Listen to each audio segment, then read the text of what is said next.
지난주 뉴욕 증시는 역대 최고 수준의 변동폭을 보였습니다. 멀미나는 시장 전략 이야기 나눠보도록 하죠. 3주 만에 뵙는 것 같습니다. 유동원의 진짜 전략, 유동원 본부장, 유한타증권 유동원 본부장과 함께하겠습니다. 어서 오세요. 안녕하십니까. 자, 3주 전에도 지난주에도 미국 증시의 변동성은 극심했죠. 우선 지금까지의 미국 증시 점검 부탁드리겠습니다. 네. 자, 미국 증시가 지난 한 주 동안의 극심한 변동성을 보여주고 있습니다. S&P 500이 마이너스 1.55%, 그리고 나스닥이 3.11% 하락을 했고요. 다우존스는 오히려 반등을 하는 모습 보여주고 있습니다. 자, 예상보다 높은 인플레이션 숫자가 계속 어려움을 겪게 만들고 있습니다. 지난 한 1년 동안의 주가 흐름을 한번 보고 있으면요. S&P 500 일봉을 보시면은 고점 대비해서 27.5%나 하락을 했고, 또 나스닥 같은 경우에는 37.8%나 하락을 하고 있습니다. 자, 이렇게 계속적으로 하락하고 있는 이유 중에서 가장 큰 부분은 아무래도 인플레이션 숫자가 되겠고, 이에 따라서 미 연준의 금리 인상 속도가 워낙 가파르다 보니까 그렇습니다. 지금 미국 인플레이션 숫자를 한번 보시면서 말씀을 드려보면은 지금 실질적으로 예상치가 8.1%였습니다. 그런데 실제는 8.2%가 나왔었고요. 또 근원 인플레이션 이 부분이 가장 큰 문제였는데 예상치가 6.5%였는데 6.6%로서 올해 가장 높은 숫자가 나오고 있기 때문에 이런 부분들이 문제를 가져다 주고 있습니다. 결국 이렇다 보니까 미 연준이 오는 11월 2일 날 0.75% 금리 인상은 거의 확실시되고 있고요. 또 12월 달에 추가적으로 0.5% 또는 0.75%까지도 가능한 게 아니냐 이런 우려를 하고 있습니다. 그렇다 보니까 결국 내년 1분기까지 0.47에서 5%까지의 금리 인상 가능성, 점도표에 얘기했던 그런 부분들이 그 가능성이 확대가 되고 있기 때문에 시장이 두려움을 가지고 있습니다.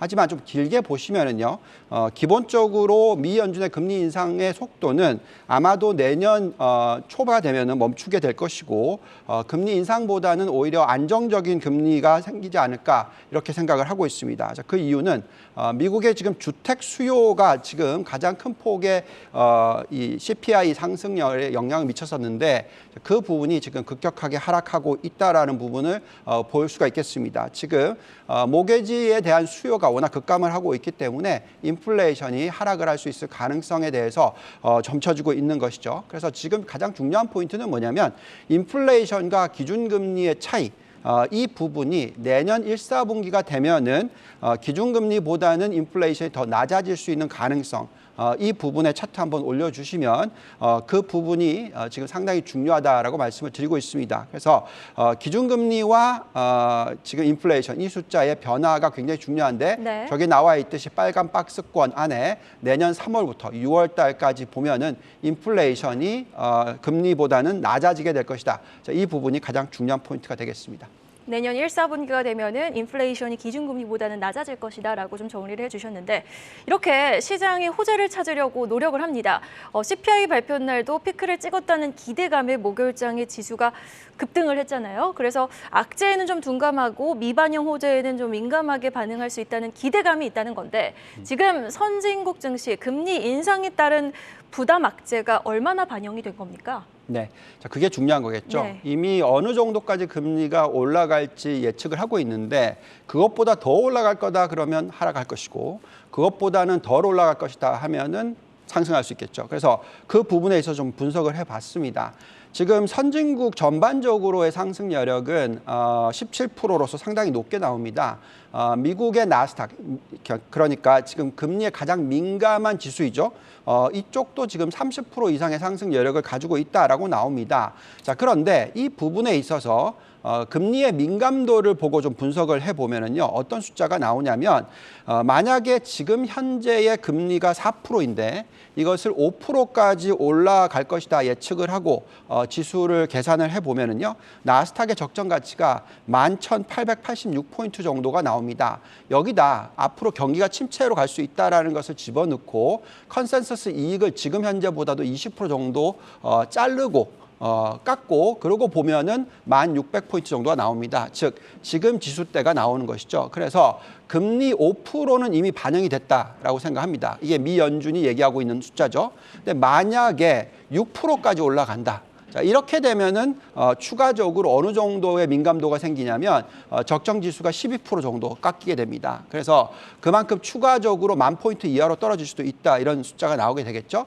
똑같은 분석을 S&P 500 가지고 해보면 마찬가지로 지금 4%에서 5%까지 올라가는 것은 이미 시장에 반영이 돼 있다. 그렇지만 6%로 보면은 추가적으로 10% 정도 더 하락할 수 있다. 이런 계산이 나옵니다. 그런데 중요한 것은 금리가 5% 이상까지 올라가겠느냐.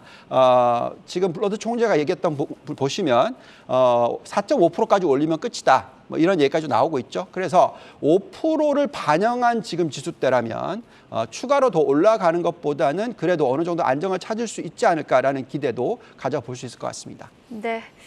자, 그럼 같은 분석을 한국 증시로도 대입을 해보면은 지금 한국 증시는 얼마나 악재가 반영이 된 상황인지 궁금하거든요. 네, 자 마찬가지로 금리에 가장 민감한 국가가 우리나라입니다. 그만큼 만기가 길지 않기 때문에 상당히 금리 민감도가 높다라고 보시면 되겠습니다.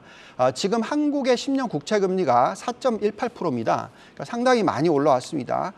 그렇기 때문에 미 연준이 만약에 5%까지 금리를 올린다라고 가정을 했을 경우에 우리나라의 10년 국채 금리도 5%까지 상승할 수 있겠죠. 그래서 그런 부분을 집어넣고 계산을 좀 해봤더니 어떤 결과값이 나오냐면 지금 현재 코스피 밸류에이션은 굉장히 싸요. 그러니까 10배이고 PBR이 0.75배이고 ROE가 8.6%고 그렇습니다. 근데 만약에 여기서 금리를 5%로 올려서 계산했었을 때 적정 가치가 2,260포인트가 나옵니다. 근데 만약에 지금의 현재의 금리를 집어넣고 계산하면 4% 정도를 집어넣으면 2,700이 적정 가치가 나와요. 그러면 지금 엄청나게 저평가되어 있다는 거죠. 근데 중요한 것은 1%포인트 상승분이 440포인트의 코스피를 낮춘다. 라는 게 중요하겠고 그렇기 때문에 지금 2,200이 깨지는 현상이 한번 나왔었다라고 보시면 될 것 같습니다. 그래서 이미 금리 5% 시대를 반영을 하고 있는 것은 사실이고요. 그렇지만 지금 원달러 환율을 보시면 약간 지금 쌍봉을 만들고 다시 하락할 수 있을 가능성이 이제 생기고 있습니다. 그만큼 펀더멘탈이 그렇게 깨졌다 보여지지는 않고요. 금리의 민감도가 지금 환율과 증시에 영향을 미쳤다라고 보시면 될 것 같습니다. 네.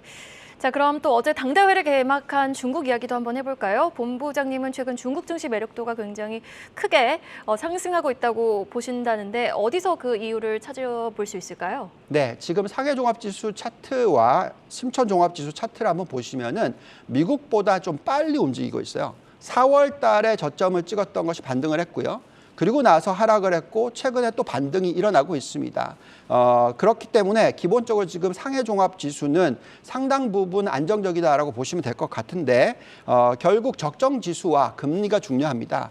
근데 지금 상해의 적정 지수를 보시면은 상승 여력이 25% 정도 되고요. 심천 종합 지수도 21% 정도 되고 26% 정도 되고 CSI 300도 약 21% 정도 됩니다. 결국 PER이 낮은데 금리가 2.7% 정도밖에 되지 않아요. 그래서 그만큼 안정적인 금리가 나타나고 있기 때문에 중요하겠습니다. 게다가 지금 정부 부채 비율이 워낙 지금 해외 쪽이 낮습니다. 한국과 중국 자체가 환율의 영향을 받기는 하지만 대외 부채가 달러 기준으로 적기 때문에 그만큼 우려는 없다라고 생각이 들고요. 여기에 지금 중국의 M2 증가율을 한번 보시면은 12.1%입니다. 그러니까 지금 미국은 1%대로 떨어졌는데 중국은 지금 오히려 올라가고 있어요. 그래서 그만큼 유동성이 상당히 풍부하다라고 말씀을 드리겠습니다. 자, 이런 가운데서 글로벌 포트폴리오를 한번 만들어서 투자를 해보자면 저희가 생각할 때 신흥국에 대한 투자 비중을 약 한 25% 정도는 가져가야 된다라고 말씀을 드리고 있고요. 이 중에 20%를 중국 그리고 대만에는 한 2% 정도 한국에는 약 3% 정도 투자하는 것이 적절하다라고 말씀을 드리겠고 지금 현재 신흥국에 대해서는 이제는 관심을 가져볼 필요가 있다라고 말씀을 드리겠습니다. 네. 자, 마지막으로 본부장님의 결론은 항상 알파 전략이시죠. 이번 주 또 본격적인 어닝 시즌을 앞두고 포트폴리오 구성 전략으로 한번 마무리해 주시죠. 네, 자 아무래도 여전히 성장이 있고 그리고 또 펀더멘탈이 튼튼한 쪽 그리고 부채 비율이 낮은 쪽에 투자를 하는 게 좋다라고 말씀을 드리고 있는데 지금 포트폴리오를 한번 띄워주시면 여전히 성장주 65% 가치주 35% 투자를 하고 있고요. 대형 기술주 5%, 반도체 20%, 신재생 에너지 20% 이렇게 반도체와 신재생 에너지에 초점을 많이 두고 있다라는 말씀을 드리겠습니다.